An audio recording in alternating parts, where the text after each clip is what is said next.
ప్రవచన సందర్భంగా శుభాకాంక్షలు. ఇప్పుడే స్వామివారి దర్శనం చేసుకోవడం జరిగింది. ఇవాళ వేములవాడ రాజరాజేశ్వర దేవస్థానం అనేది ఒక శక్తివంతమైన దేవస్థానం. ఇప్పుడు దక్షిణ కాశీగా పిలువబడేటువంటి ఈ దేవస్థానానికి చుట్టుపక్కల రాష్ట్రాలు కాదు, ఇతర దేశవ్యాప్తంగా అనేక మంది భక్తులు ఇప్పుడు స్వామివారి దర్శనం కోసం, స్వామివారి ఆశీర్వాదం కోసం వస్తూ ఉంటారు. బట్ ఎవరైతే దర్శనం చేసుకున్నారో, ఎవరైతే స్వామివారిని తలుస్తారో కొడతారో వాళ్ళందరూ కోరిన కోరికలు తీర్చాలని చెప్పి స్వామివారిని వేడుకోవడం జరిగింది. ప్రియతమ నేత దేశ ప్రధాని నరేంద్ర మోడీ గారు వేములవాడ స్వామివారిని దర్శించుకున్న తర్వాత దేశవ్యాప్తంగా ఒక చర్చ జరుగుతూ ఉన్నది.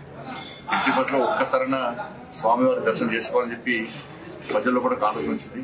బట్ అందరు వేలాది మంది భక్తులు వస్తున్నారు. అన్ని ఏర్పాట్లు ఇక్కడ సిబ్బంది చేయడం జరిగింది. తప్పకుండా ఈ పర్వదిన సందర్భంగా మీరు, మీ కుటుంబాలందరూ కూడా నిన్ను నూరేళ్ళు ఆయురాలు ఎదుర్కొంటారని చెప్పి ప్రశాంతమైన జీవితం గడపాలని చెప్పి మనస్ఫూర్తిగా అటువంటి ఆశీర్వాదాన్ని స్వామివారి ఇవ్వాలని కోరుకుంటున్నాం.